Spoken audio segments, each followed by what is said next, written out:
Do you ever wonder why so many energizing, bold grassroots candidates seem to disappear after the primary? Why it feels like no matter how hard they campaign, how much people cheer at rallies, or how viral their videos go online, they just can't get past the primary?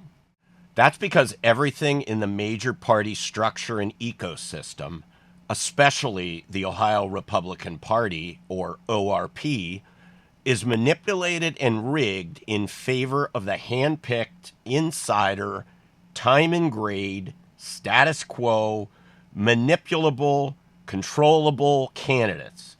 Campaign funding, slate cards, endorsements already skew the playing field against outsider, disruptive grassroots candidates. And now, ORP insiders are working on something extremely nefarious to make it even harder for citizen candidates to win a primary. They want to close Ohio's primaries without a runoff. First, what's a closed primary? Simple. It's a primary where only people who are officially registered with a political party can vote in that party's primary election. So, no independents, no unaffiliated voters, no crossing over. It's a party club, and you're either in or you're out. Now, add this little twist: no runoff. That means whoever gets the most votes in a primary wins, even if they only get 25% of the vote in a crowded field. That's not a majority. That's not a mandate. That's just a political math trick. And it's a trick the party insiders love. Think about it. Say you've got 5 candidates running. One of them is the anointed one, the party-backed, well-funded, well-connected type. The other 4, grassroots, scrappy outsiders. People you'd want to grab a coffee or beer with. Those 4 split the anti-establishment vote. Maybe each one gets 18 to 20%. The insider just needs to hang on to 25% or so of loyal party line voters, and boom, they win the nomination. No runoff, no second round, no chance for voters to rally behind a true alternative. This isn't just hypothetical. This happens all the time. In fact, it happened in Ohio in 2022. Mike DeWine did not get the majority of the vote for re-election in the 2022 primary, but he still won. Closed primaries are designed to keep power in the hands of party loyalists, not voters. And without a runoff, there's no safety net, no way to consolidate support behind a candidate the people want once the smoke clears. That's why this setup crushes grassroots candidates, not because they're not good enough, but because the system is rigged to make sure they never get a fair fight. Now, imagine a system with runoffs. In that same 5-person race, nobody hits 50%. So now, the top 2 face off in a second round. That's a real showdown. That's when grassroots movements can organize, mobilize, rally, and win. But without that, the gate stays closed. The club stays exclusive. And the people? We're left with the same old career politicians wondering why we're so cynical. So if we want change, real change, we can't just focus on candidates. We must fix the system they're running in.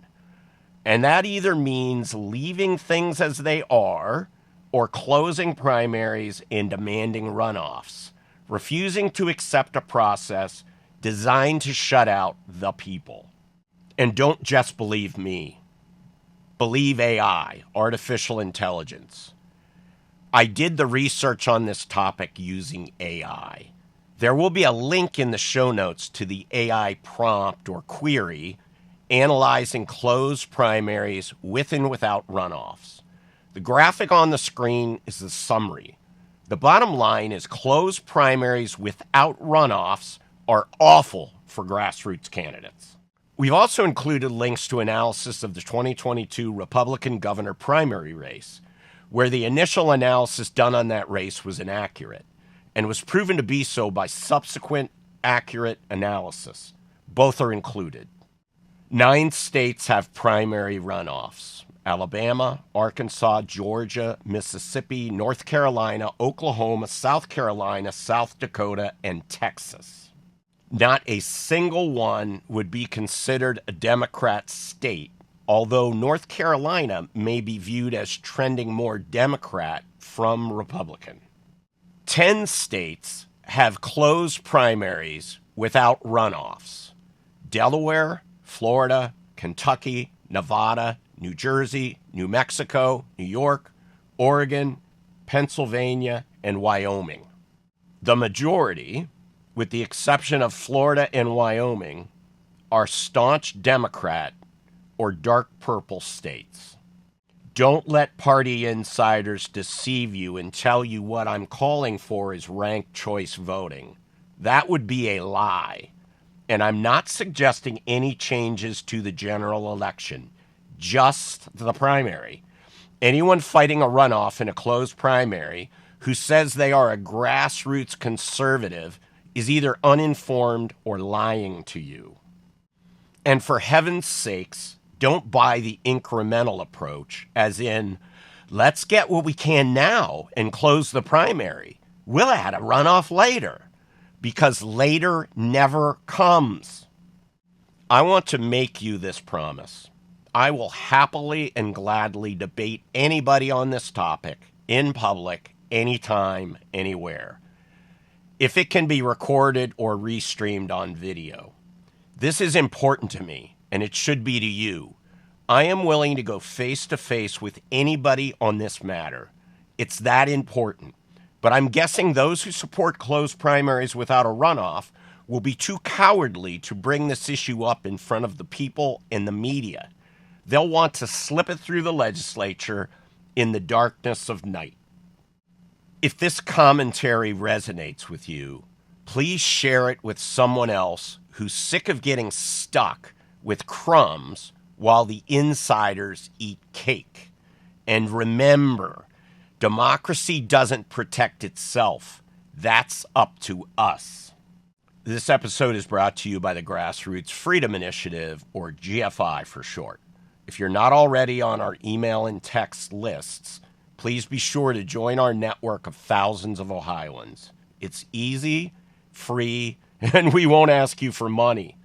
Visit GFIOhio.com and click the Join Us button in the upper right-hand corner of any page. Or text the letters GFI to 66866 and follow the prompts. And please be sure to find and follow us on YouTube and Rumble. Subscribe, hit the notification bell, and give us a like to be made aware when we post new content. Thanks for watching. Please remember to stay informed and get engaged.